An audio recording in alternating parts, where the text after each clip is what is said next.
I always tell people I come from a very closely related field to real estate, music. I worked my way through college and graduate school playing in bars. You think you get into a lot of stress and pressure having buyers in your car? Try having a bunch of drunks in front of you, at a piano bar when you can't get out, right? Doing that when I was 19, and I learned a whole lot about human nature.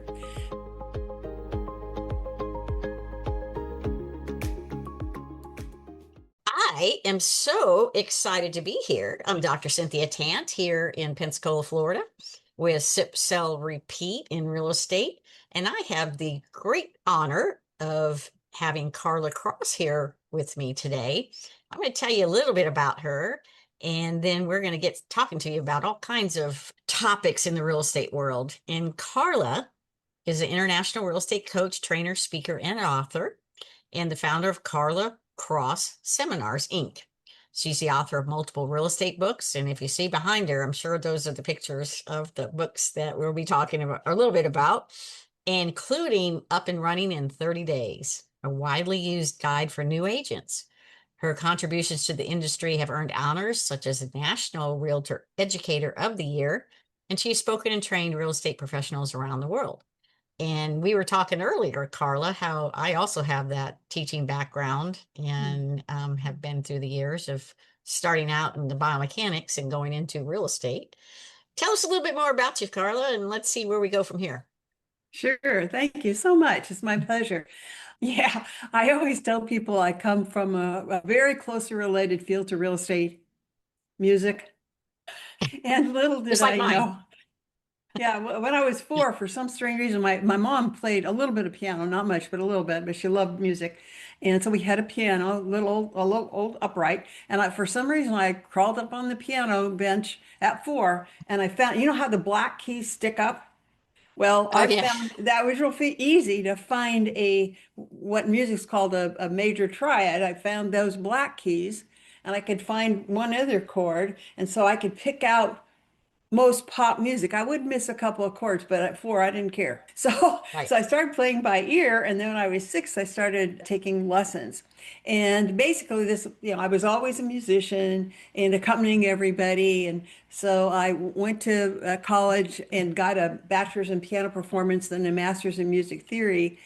And for the first few years, I taught. I played in all kinds of musical groups, accompanied all kinds of people. I worked my way through college and graduate school playing in bars. Yep. And for those of you who sell real estate, you think you get into a lot of stress and pressure having buyers in your car? Try having a bunch of drunks in front of you, at a piano bar when you can't get out, right? Because usually It you got, cornered you. excuse yourself to get out of there. So I learned a lot. I started doing that when I was 19, and I learned a whole lot about human nature. So basically, I did that until I was what? Well, I kept doing, but 28, I guess 30. And my husband and I moved to Seattle, and I found a teaching job in college. But then it was at the end of the Boeing slump. So there weren't any good teaching jobs. There was this, that, and the other. And so he was a radio DJ, but he lost his job after a year. So I was the sole breadwinner. Then he went into real estate, just like a lot of us, just drift into real estate. I did too. Well, shoot, he went back into radio after a few months, but I loved real estate because, and I know some of you won't agree with me, but nobody ever really died from lack of music. You can be out in the cold, but if you've got some shelter, you're going to live. So I just found that to be a wonderful contrast to music. Plus, I'd been playing music and all that stuff since I was four. I basically said to myself, okay, what else? That's how I got into it. And the important thing for all of you guys they're listening to this and thinking, oh, should I go into real estate or whatever? I'll tell you what, nobody was more naive about real estate than this one. Nobody, I guarantee you, because they don't teach you in real estate in music school how to write a business plan, read a P&L, create a P&L. Ha ha. None of that stuff. They teach you how to play and music theory and all that stuff. Nothing wrong with that. But I had no business background. The only thing I did have was something I didn't realize that I developed. We used to go have to find our own music jobs. So we had to proactively lead generate and walk into the situations where a lot of times the owners had never had a musician in their restaurant. So we had to deal with that. It's like us dealing with clients who've never bought a home. You have to educate Mm-hmm. them. So I had developed that, but I didn't even know it. But most of the other stuff, I had no clue. And there was no training at the time. GRI was just Right. starting. And I had a part-time manager. There were 7 agents in our office, 4 of whom didn't sell any real estate, just went to the brokers opens when there was food. It was awesome. They'd go 3 or 4 times, oh, George is having hamburgers again. I'm not going to that, it was hilarious. I'm like, what? But I then know the old way of doing certain things. of Yeah. course, yes. And I'm like, well, I'm going to starve if I don't go talk to people. And my next broker said, go talk to people, do this and this and this and this. It's pretty much all the kinds of proactive lead generation at the time. And I did it. Why? I had to eat. Eat. Yeah. So that's basically how I That's how you absolutely got drifted started. into it.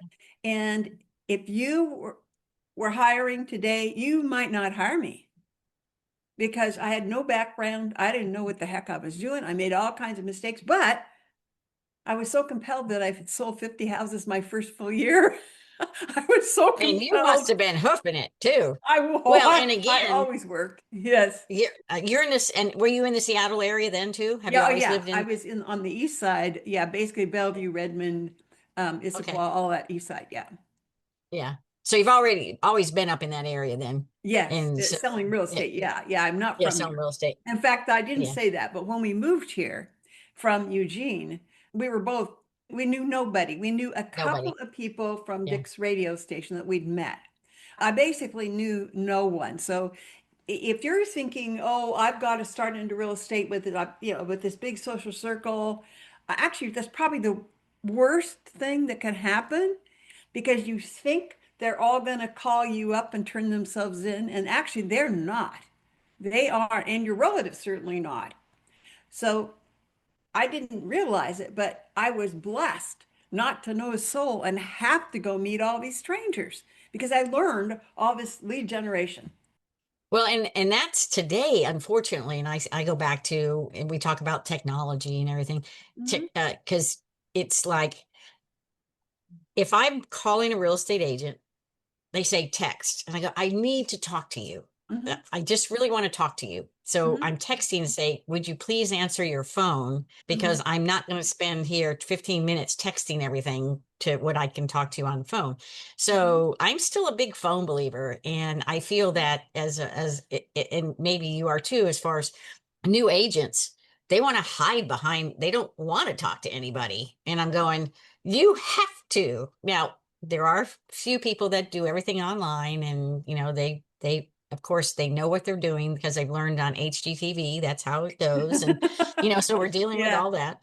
But a lot of what I've been finding, and probably you yourself, is that when you're looking at new agents, is getting them to just get out the door Hmm. and go and meet people like you had to do. Hmm. Or, if I've got a newer agent right now, and she knows everybody in town. And what does Hmm. she want to do? She wants to use my dead leads in on the website. I said, okay, well, let's do that. I'll be dang if she hasn't gotten her first month. She's got 4 houses under contract from dead leads that were online. I go, this is not supposed to happen, because she's not telling anybody yet she's a realtor and locally. And I go, oh my God, you are losing out here. But anyway, she's learning, she's doing a really good job. So I know that you have an interest in, because you have been a speaker and you've written a number of books, and you also have an interest in online courses. Is that Hmm. kind of a direction you're trying to go in an area of new agents, of educating the new agents? Tell us a little Yeah, bit about yeah. what you're doing. Okay. Well, I'll show you first. And it's back there too, but because we were talking about how to start your business. And Hmm. yes, I've met very few new agents who embrace proactive lead generation. And what I mean by that is going out and meeting real people. If it's Hmm. reactive, that means you sit and wait and let Or it's come. something, yeah, and let somehow people are going to find you. And generally that doesn't work. It doesn't work 95% of the time. So when I went into management, I was number 8 in my company out of, oh, I don't know, 500 agents. And I didn't even realize I did very well until they started naming them, right? And so I started going, well, what am I doing that these other people aren't doing? Then I went into management and I had to figure it out. Now, being a musician, what I know is you can only play reasonably well by ear. Now, don't tell me that someone plays really, really well by ear, because as a musician, I know that's not true. I know they play well enough to be pleasant, but they don't play very well. You've got to have the music in order to play well and play large pieces. So I said to myself, how do I organize? How do I put this in an organization also that's correct? Because what I learned as a musician is you don't just use the music, in classical music especially, you use the right addition. Has to be the right editor, because otherwise they'll bastardize it. So I basically studied how I started, and then I saw how other people started. This is the key, but started fast, not slow.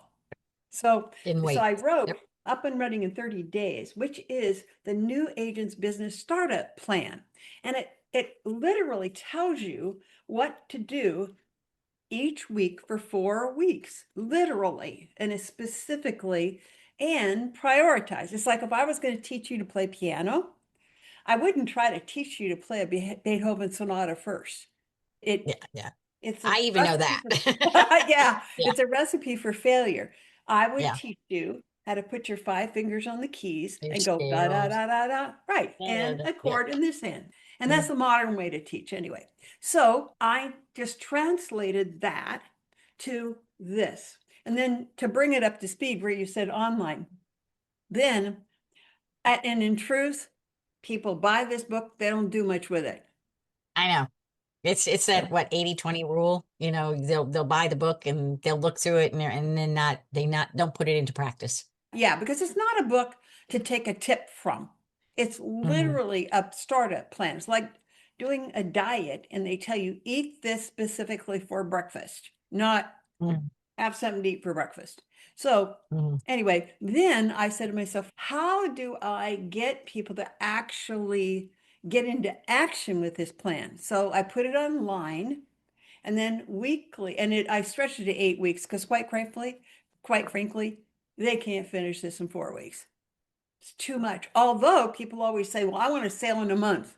And I did a study that the majority of new agents expected a sale in their first month.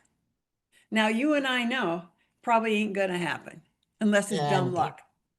But or unless they do have somebody that has in some real estate background, or they've been yes, an investor, or they've been involved in the industry or something, and then yeah. they just mention it to somebody, and oh yeah, well she's a realtor. Well, we'll go with her. Sure. Yeah, and it's yeah, and they or it's kind of like their Aunt Martha wants to buy. Yeah. But that isn't going to, you go only have one Aunt Martha. So anyway, so what I did was I stretched this to 8 weeks. I put a lot of supporting material in. I think there's 21 short videos or something. And again, it's what to do specifically and prioritized every week in proactive lead generation, and then some reactive, and then what I call support work. And this is another thing that we get confused with. As new agents, we think support work is lead generating work. No, it's not.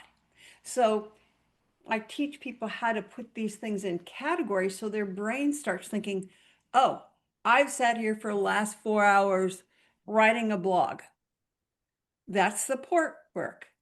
Okay, so you've done 4 hours of support work. What are you doing for proactive lead generation? Because you got to put that in the category. So I teach people all these things that I had to learn intuitively through trial and error. So now it's 8 weeks, and I do coach whatever group is in and wherever they are, because they're at they sign up individually, but I do coach them 1 hour every week in whatever they're dealing with.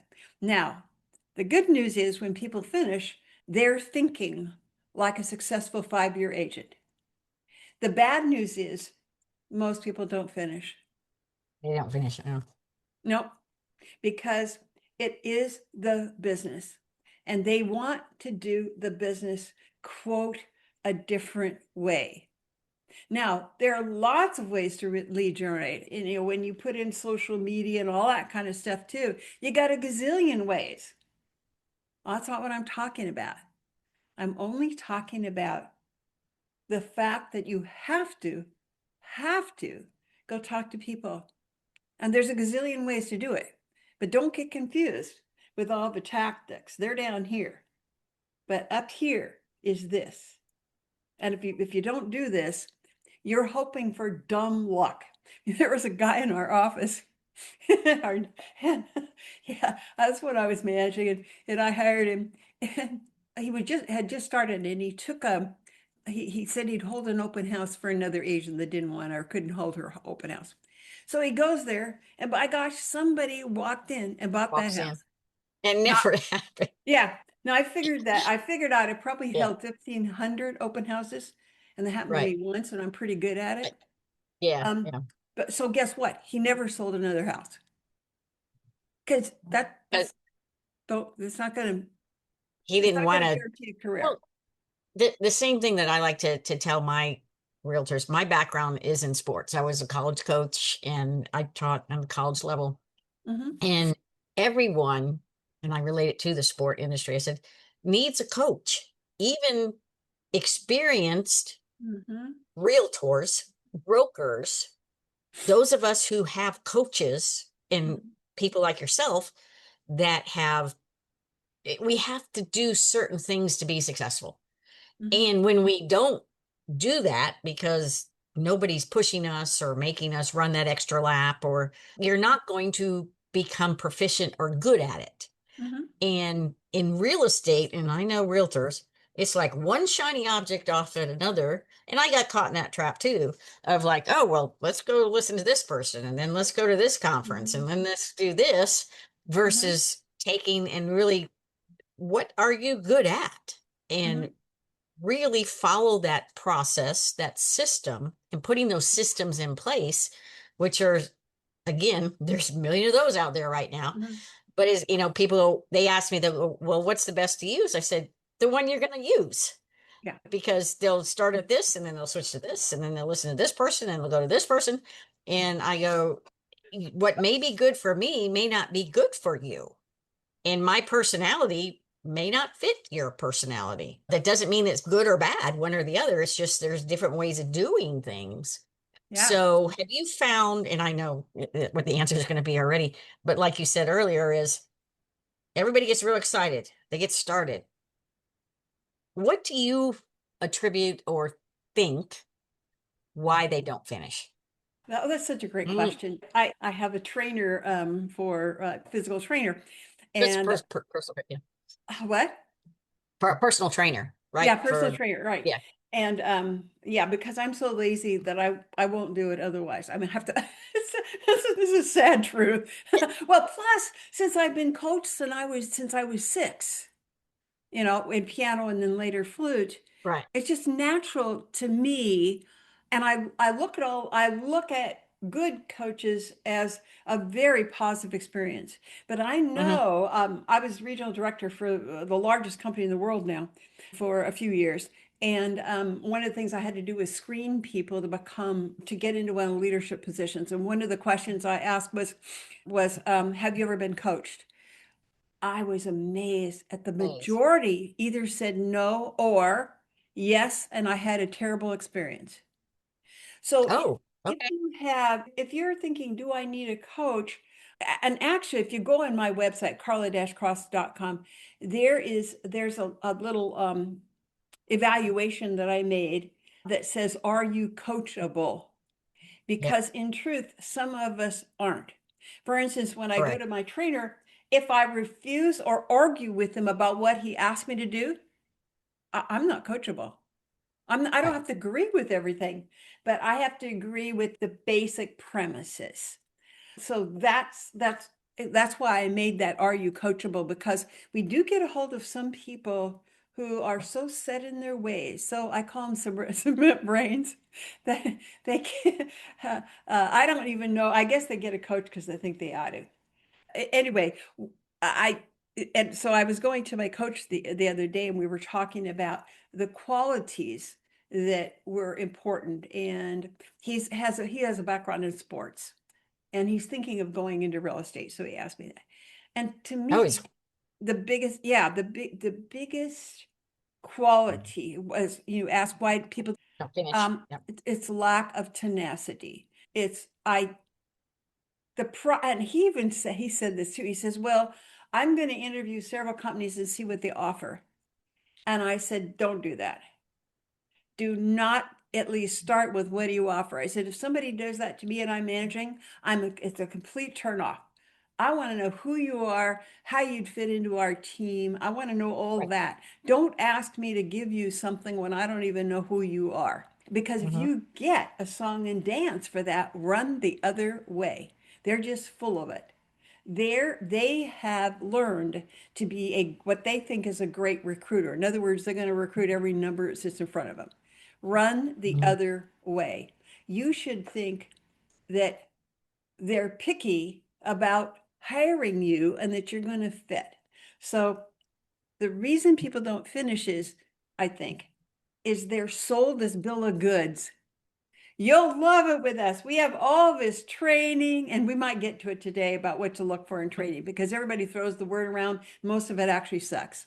So they tell you all these things, and you're like, whoa, I must be, the princess of the day. That No, you're not. They just want the license on the wall, and they think you might sell your Aunt Martha. That's the sad truth. They never say that, but I just look at the numbers. So tenacity means too that you're going to keep going when all the indicators are that you're failing miserably. And the reason is you got to have a lot of no's before you're going to get a yes. Otherwise, you wouldn't get, you know what, in this area, do you know what the average commission is to the agent? 20,000 bucks. So, Wow. Yeah. yeah, so they only have to do 4 to 6 transactions a year and they think they're some kind of a king or queen, Oh, yeah. Because which you is happens. not Yeah, true. that's right. Yeah. So, anyway, so that illusion of I must be special, ABC Realty wanted me, then you start out with this big ego. You think you know more than you do. You don't go to a lot of training. You wait until you need something to talk to your manager or coach. You don't start with a plan or systems. You're just going to wing it. And then you wonder why you're not successful right away. And the reason is you thought you knew too much.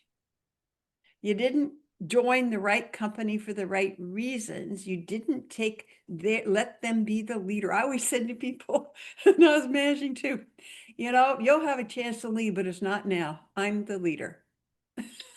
And they had to, because otherwise they would be leading themselves to failure. And I wouldn't accept that. Well, Um, and I think too, whatever,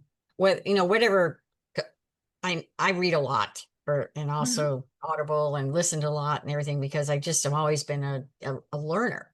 mhm, And so just in meeting people like that in your travels, it's interesting because in my brokerage right now and in my property management companies and everything, I only have two guys. All the mhm, rest are women. And I know it is that they're attracted to my style. And I mhm, know that because they've told me that. mhm. And the two guys just hang around because they like me, whatever, you know.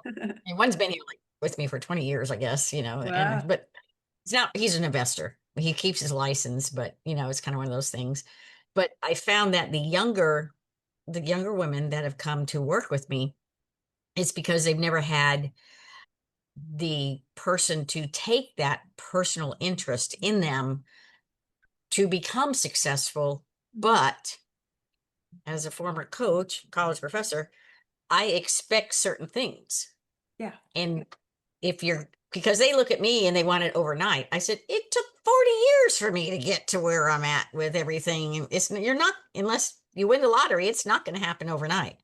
So Mhm. once they kind of get that in their mindset, and I don't have a lot of training, I have a very small brokerage.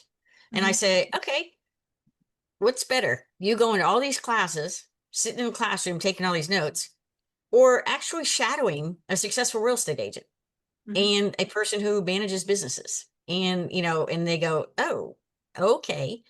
So been very successful, which really upsets me because some of the most Of successful people that I've trained, one of the bigger brokerages course. steals them away, and Uh-huh. then they come back Yeah. because they're just a fish in the pond and they Mhm. were promised everything. I said, I can't compete with that. If that's what you Mhm. want, go. Yeah. But they've come back, and one of them, I said, no, I'm sorry, I don't want you back. And she was Yeah. like, what? I said, I don't want you back. I'm sorry, you know. Yeah. But I Right. think from a broker perspective and just in our profession, and as right now, there's so many bells and whistles, and there's so much stuff Mhm. out there for them to make a choice. It Mhm. still comes down to the basics. Yeah. Talk to people. We're a relationship business. I still believe that. And I'm going to believe that for years to come still. No matter how many AI generations of whatever we're doing, we still got to talk to somebody.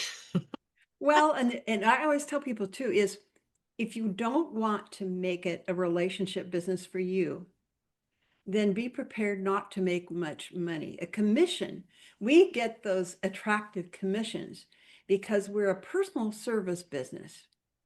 And that's how we do that. That's like your top tier financial planners. Mhm. Or we have a group here in Seattle too of, I don't know what they call it, but it's a group of physicians that you pay something like 20 or 30,000 a year so that you can go to them anytime you want. Um, it's a private Right. physician thing. Group. And but they're offering a service that's worth that much money. Now, if Mhm. they were offering, how they do like online, whatever, I just want the pills, give them to me. They're not going to be able to charge you $30,000 a year. So you And make it's, up your mind what kind of agent you want to be. If it's personal services, then you have to create relationships. And I shouldn't say have to, want to. You yeah. want to create relationships. You care what happens to that person. Oh, here's the other one you'll love. You probably know this. What percentage of agents, after they sell a home to somebody, what percent do you think ever go back after the sale Oh, closes? it's really small. I wouldn't even think it's 10%. I Oh, mean, it's you're really small. really, you're really tough. Well, my last stats say about 30%. Oh, really? Yeah. Okay. So, but think about it. All of you guys listening, think about this. Let's say that I sold you a home, and in our area, because it's greater Seattle, the average commission's 20,000 bucks. My Hmm. commission as an agent. I'm not an agent right now, but if I were, that'd be my commission. So 20,000 bucks. I take the money and I skedaddle and I'm on to the next one. Now you moved in and I never talked to you again. What do you think of me? Yeah. You think Yeah. I just took the money and ran. You think I'm And another ran. one of those Yeah. horrible real estate agents. But only Mhm. 30% ever go back. Why? Because they're focused on the next stranger. They don't realize they're in a personal services business. And now I would always go back, not because I wanted more leads, but because I cared about them. I wanted a human relationship with them because, and you guys know if you sell real estate, they're under so much stress. Oh man, selling, buying, getting divorced, moving to another area, transferring, you name it. It's great stress. They're probably not at their best. But when you go back and they're moved into their new home, they're unstressed and they think you're wonderful. Always take something. No, don't worry about what it is. They don't care. They haven't read the gift book, right? It Right. doesn't matter. Take them a petunia. It doesn't matter. What matters is you bothered to come back and be a human being. Now, then you put them in your CRM and You communicate with them until they buy or die. You owe Well, that and to then, them. yeah, and I have a group, it's called the Flip Flop Nation. And Oh, so everybody who's ever been either a buyer or seller with me, an investor, whoever, they're in my Flip Flop Nation database. And I've got mhm. about a solid 350 in there. Yeah. And so I have my quarterly events. One's a birthday, one's usually, like I mentioned earlier, used to be my mom's birthday where I would rent out a party deck at the baseball because she's such a big baseball fan. Mhm, And at nine, she'll be 95 this year. She doesn't want to go to the baseball field anymore, mhm. but like when she started at 88, she was throwing out the pitch and, just having a Cute. great time. And Uh-huh. now it's just a little bit slower, but that particular group, because you look on the board and we have all the listing, we have all that kind of stuff up there.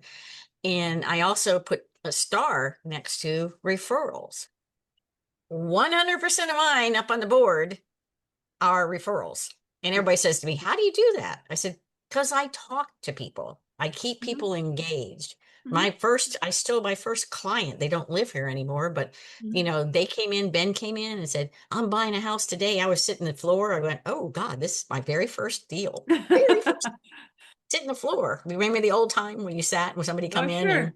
Yeah, and so then ended up selling them several homes, their three kids several homes, and then they absolutely. moved out of the area. So that going to their weddings and their kids' birthdays. And that just is Mhm. something that a lot of my friends are realtors or Sure. people, not Yeah. realtors, people that I have bought and sold houses with. Mhm, And like you, I've done a lot of traveling and just hanging out, since I'm by myself a lot of times, go to the bar and start talking and everything. And in the past 3 years, I've sold 12 houses from people I have met mhm. traveling, Wow. talking Yeah. about investing Yeah. in Florida and Yeah. B&B market and all that kind of stuff. I What actually, a, on Seattle 2 years ago, I was on my way out to take Alaska cruise, and this young man called me. He says, I'm really interested in a house you have for sale. I said, okay, well, when would you like to see it? Hey, his name's Kevin and everything, got to know him a little bit. He goes, well, I live in Seattle. I said, I'm going to be in Seattle in 2 weeks. He goes, well, let's sit down and talk, so I'm getting ready to go on the ship. And we had breakfast and I showed him everything, video, all that kind of stuff. He goes, okay, wrote a contract right then. Never seen the house, but it was a numbers house. And so here I go. Well, this paid for my vacation right now. And everybody goes, absolutely. in it. It's kind of, I run into a lot of things like that. And people go, how do you make that happen? I said, because I talk to people, you know? And you know what? Another statistic from the National Association of Realtors who does studies every couple of years. And for those of you who are realtors now, snag those studies. There's one study of buyers and sellers, and there's one study of real estate companies. For you, if you're listening as an agent, you'll want the one of buyers and sellers. And if you're a realtor, they're either free or just a few bucks, but they are a treasure trove of statistics for you to use right out of this survey because it's more credible. Don't dilute it. Don't put it in the presentation. Just take the whole survey because it's our experts, the survey telling people stuff. So anyway, one of the things is what percent of real estate agents business do you think comes from return and referral business? Give me a guess what NAR said. For return, for people who actually stay in contact with They don't say that. They just they ask the don't say realtor that. what percent of your business last year came from return or referral business. A more established agent, I would think is really high, 75, 80%. I Well, mean, the average, and they break it down of referrals or return, and I can't remember the breakdown, but together it's less than 30%.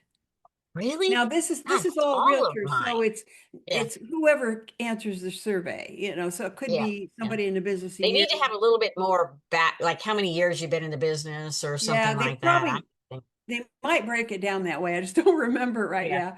Yeah, But I'll go back and check that out. but the point is when I ask real estate agents when we're doing business planning, Yeah. I ask them, what percent of your business do you want to come from return referral? They say 100%.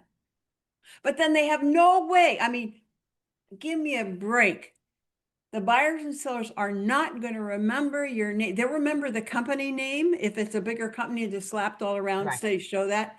They're not going to Mhm. remember your name, but they say they're so sweet. They said, if I could remember Susie's name or, ABC agent's name, I would call her again. I'm Mhm. like, don't you dare.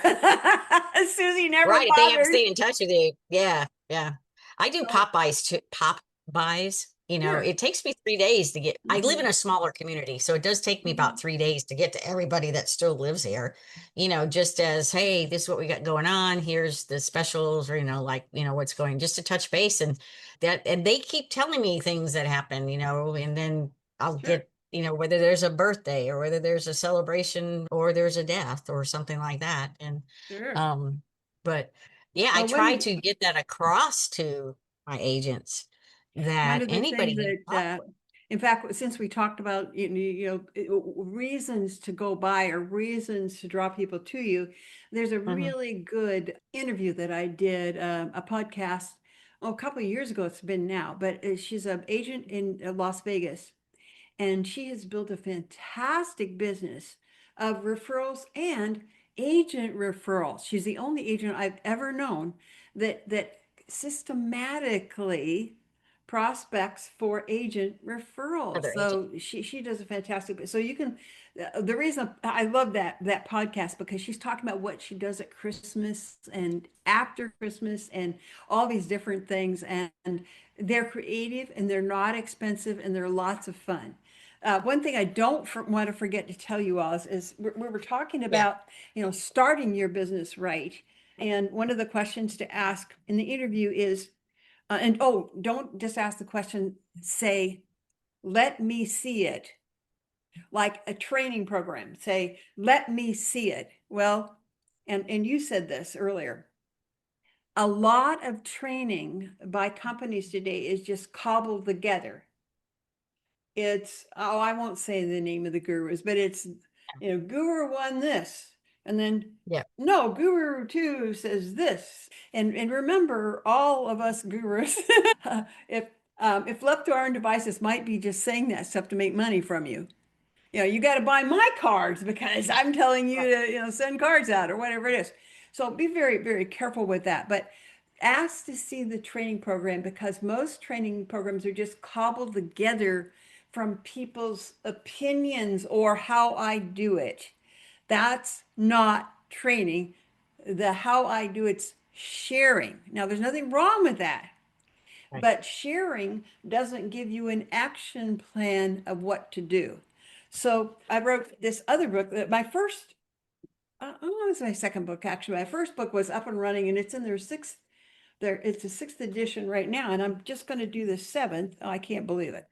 And, but then, and I've done this in several iterations, but this Launching Right in Real Estate is the only book I know, there are probably others, but I can't find them, that ask the questions to ask yourself about whether you're a fit for real estate. It's not how to make a gazillion bucks because Right. all the rest of the books are about how I make a bazillion bucks in real estate or how you can. No, that's not. This is for you. And if you go to my website, carla-cross.com, there are 3 analytical tools that are in the book that basically asks you some questions about whether you're a match for real estate and whether you'll like it. Because, for instance, That's awesome. you're not a That's awesome. match because I think it's mostly women watching your podcast, right? Yes. You're Yeah. Yeah. not a match if you say things like, well, I have 3 little kids and I can only work Saturdays from 2 to 4. And I can't work after 3 o'clock. And my husband, Georgie Porgy, wants dinner every night at 5:30 and blah, blah, blah, blah, blah, blah. And when I've interviewed those women, I'm a woman, right? And I've interviewed Right. those women, I say, are you the one buying and selling all this real estate? Well, no, no. I said, well, you're talking as though you don't have clients because the client, like in our area, oh gosh, 20-30% of the people are transferees. Okay. They Good. can't Good. wait for me to serve Georgie dinner. They can't wait for me to not be able to work after 3. Now, I'm not saying you can't do it, but you're not going to make much money. You're not going to serve your client, and you need to then partner up with somebody if you're going to do that. But otherwise, you're not, we're a personal services business. We have to be available. And especially when you're new. Now, when you're really experienced, and I know we love to hear this, experienced agents go, well, I don't work after 5 and I don't answer on weekends. Well, good for you. You've got referrals, return business that are gonna more match your pace, and you don't care if you lose them. But if I'm new, that I I was telling still you I before, got two phones. I got yeah, two. yeah, One's the telling you, B&B phone, one's the brokerage, and three actually, and the other's a long-term rent. I don't have it. Thank God my property manager has it, but I am established. Yet yeah, yeah, I still answer my phone. But man, oh man, the spam and these days is just driving me crazy. But you're yeah. right, because when as society has changed, or Hmm. as we've changed and we've become, especially COVID, when you think about it, put Hmm. everybody inside, so, Yes. and then all of a sudden it's all these Zoom meetings, and instead of Hmm. meeting anymore elsewhere. Yes. So I'm a very social person. And so I even, and my agents know it. I go, let's get together. Let's go have a coffee. Let's, like I said, sip, sell, repeat. Let's go. You don't have to drink wine. I've got a gal right now who's been sober for 10 years, but she loves going out with us, but she doesn't drink and she's okay with it. And Sure. not like we're drunkards or anything, but you're sitting there and you're sharing what Uh-huh. happened during your Uh-huh. day. Uh-huh. Sometimes you just got to do it. And then also sharing with, well, how did that transaction go? How, and for me being a broker, how can I help you? What is Mm-hmm. else that you need from me? Again, since I am a small brokerage, they have the advantage of having a broker with 25 years of experience, that Mm-hmm. if I haven't seen it, it kind of would be probably, I probably have seen it or heard about it, Mm-hmm. or although sometimes there are some things I go, what, in today's world, but we can come to consensus, and we can Mm-hmm. work through whatever we need to work through. So several of them admitted to me that, yeah, I worked for another company. I never knew even know who the broker was. I said, well, Yeah. I see these, and someone, if I want to get angry sometimes on Facebook, there's some group I joined, don't ask me why, but the agents are asking the questions that they should be asking their brokers. a And I'm broker. thinking, well, why, you've got a broker. And the problem if you don't ask your broker, you might get an answer that does not fit with your company culture. So I Mm, don't get it. I don't get it when the brokers aren't completely engaged with their agents. I think, I think why? I think a lot of successful agents start their own brokerage to quote mhm, unquote keep all the money. And all they do is to buy another job. And I learned this when I was teaching CRB courses, which are certified real estate broker courses. They're an arm of National Association of Realtors. They're the management courses, like GRI is for the agent, mhm, CRS is mhm. for the For the higher agent, and then mhm, CRB is for the brokers and owners. broker. But a few years into my teaching, I discovered a lot of people taking those courses were agents who still sold, who became owners. And their mentality was a sales mentality, and the only ownership part that they wanted was to keep the money. They didn't realize they'd actually gone into leadership, and their job Mhm. was to coach and mentor their agents to success, not use them for a few transactions. And The- I quit yeah, teaching shortly after that because our curriculum was for managing, not being an agent. yeah. And Well, I couldn't, it was in order for me to do some certain things, I had to relate it to an agent story because that was where their for mentality me, was. yeah. For me, it's a little different because I do have a small brokerage, but as a former teacher, I always have that teaching mode. And Hmm. so Yeah. I keep it small, because people have said, Cindy, why didn't you grow a big brokerage? I said, oh no, I don't want those headaches. Why would you have Hmm. 200 Yeah. agents and you're trying to keep track of them, and and you're getting all these nightmare things happening, where I'd rather have a few agents be Hmm. successful, and we Sure. enjoy our time together Hmm. versus me making money off of 200 agents that I'm trying to what is it, herd cattle or cats or whatever it is, then it wasn't going to be fun in my mind, Yeah. or Yeah. educational to see someone grow in the real estate profession and become a Yeah. successful agent, and it changed their life. Because when you start thinking of it, Absolutely. it is a financial opportunity for people as long as they realize. And I'm a big investor person, so I've been investing for 30 years. Hmm. So I really have an Hmm. investor background too, and letting them know Hmm. that you're sitting here as a realtor, you have access to these houses. Why not you become an invest? Now, our price points are a lot lower than yours over in Seattle, Hmm. but get in there, get your feet, Hmm. hands dirty, figure it out. And so that's been I enjoy doing that too, from getting Yeah. people into the investment. And then the funny thing is a couple of young guys, oh my God, they came to me and we want to learn how to do. I said, okay. But they came with their own spreadsheets.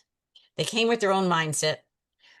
I would give them Hmm. properties to look at, and we would go, and I go, this is going to work, but it doesn't work on our spreadsheet. I go, who created that spreadsheet? First off, and they did. And so I said, okay, so you're going to pass this deal up because it's $100 less a month than you want. They couldn't see through the trees that they had in front of Mhm. them that it was still positive. You're still going to put money, and then trying to get them to realize it's appreciation. Look at the location. It's the crappy house in the good neighborhood. That's what you want. But never sold them a house. Just couldn't Yeah, they convince ought to them. have taken, they should have taken the thing I told you about on my website. It's called Are You Oh Coachable? yeah. Oh, they weren't. Yeah. Oh, Good when you, guys, nice guys. And they you found me don't. because I was showing somebody else an investment Mhm. property, and they happened to drive up and knew it was for sale. And I said, well, here it is. And then we started looking around. I said, no, this isn't, it was going to need too much work and everything. And so then we started that. But it was just really interesting that they asked for it's, I always tell people, don't ask me for my expertise if you're not going to follow it. Not that I'm Yeah, right all the time. I, yeah. but I tell people, sometimes to my detriment, this is not a good investment. Mhm. You can't make that money, and I'm not going to sell you a house that you're going to be mad at me in 6 months because we can't get it on the market because you had this crazy goal that it was going to make this Yeah. money. Yeah, one of the things that I see too in coaches is a lot of agent coaches today too make their money by making the agent feel good short term. One of my agents wasn't doing very well, and I think the year before she came to me, she'd sold like 4 houses, and that wasn't very good. Because anyway, and the guru she was going to tells everybody, all you have to do is to keep in contact with those you've sold.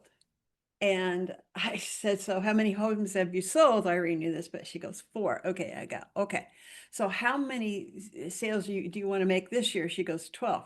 I go, so are you going to squeeze 12 referrals out of these 4 poor people? How are you going to do that?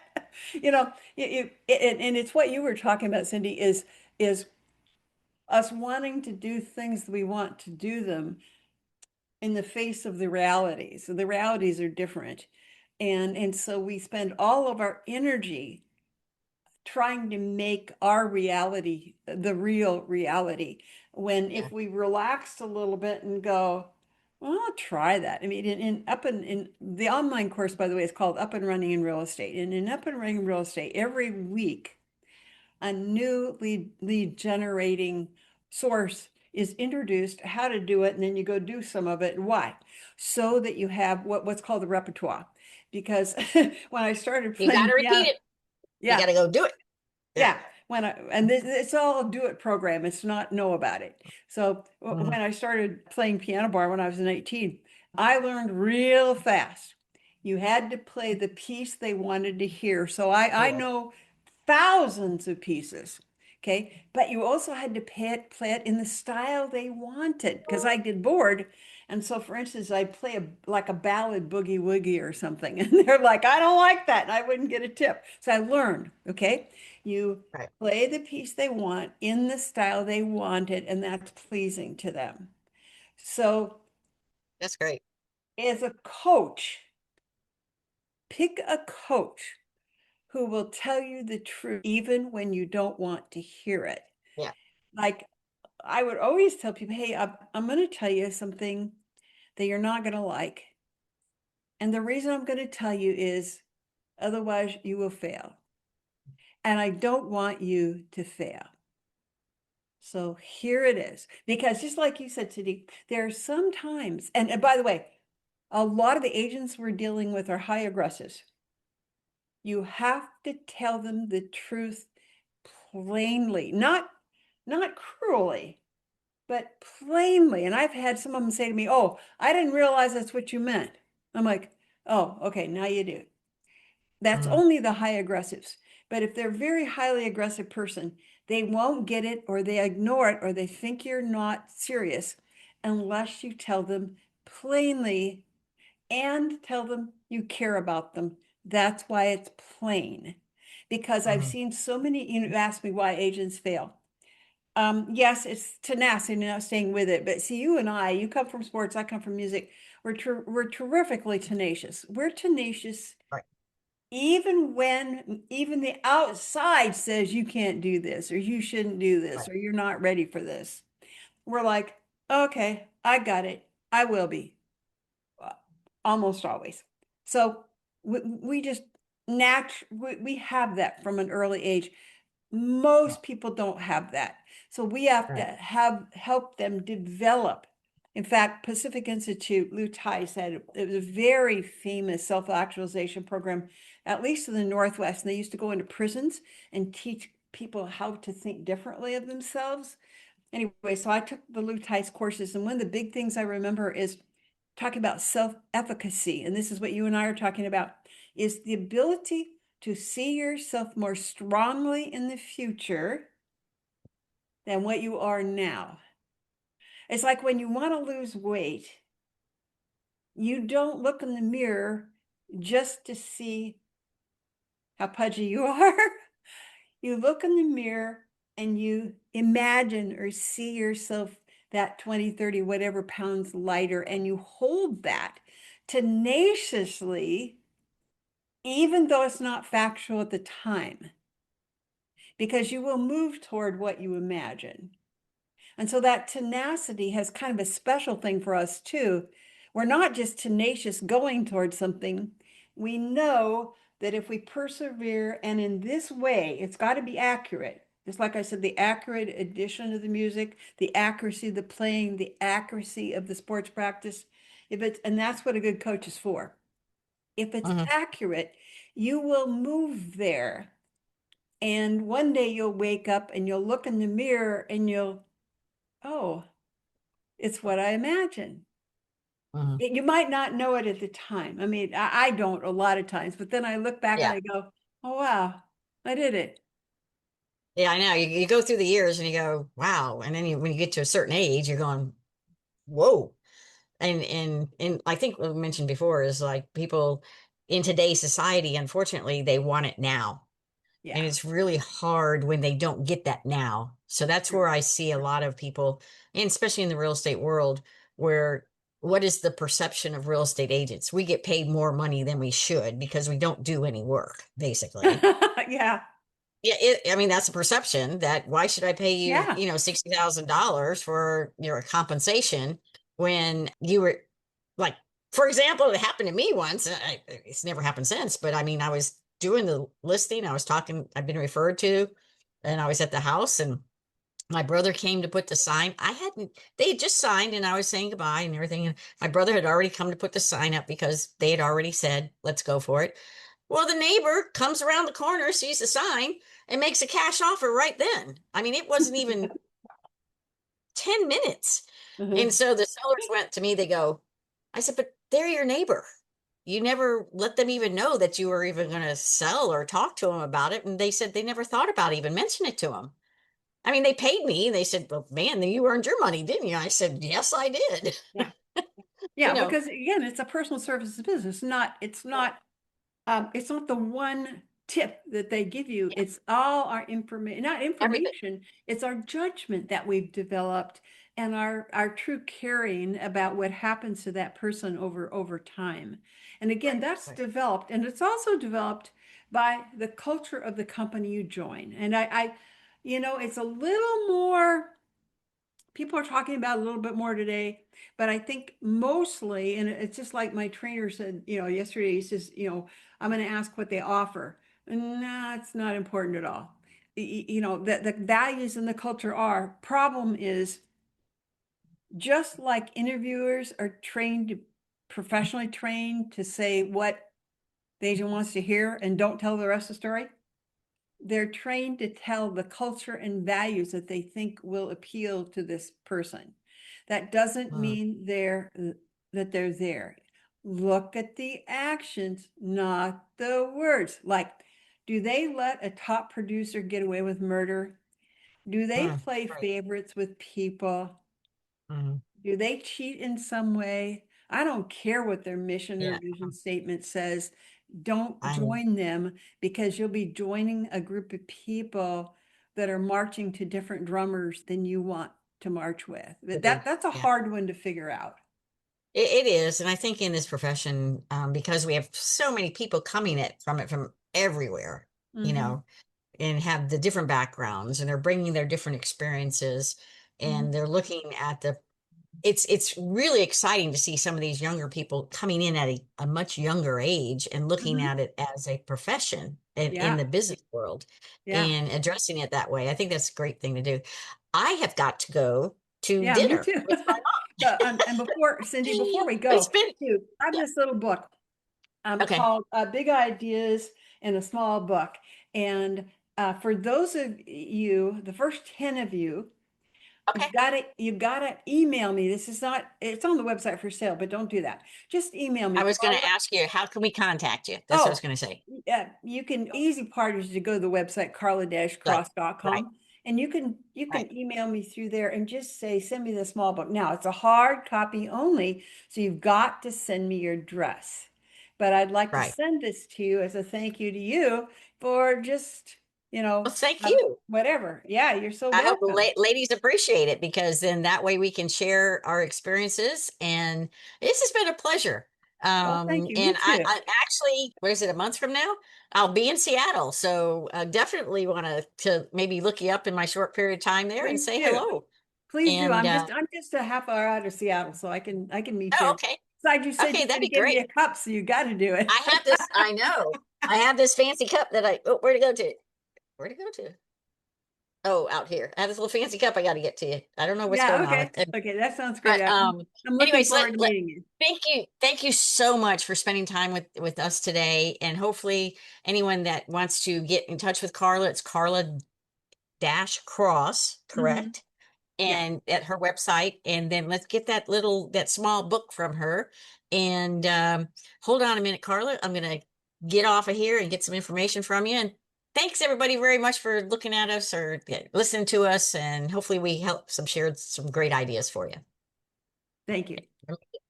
If you're inspired by these powerful women in real estate, you'll want to catch the next conversation. Click the video on screen to keep sipping, selling, and leveling up your game.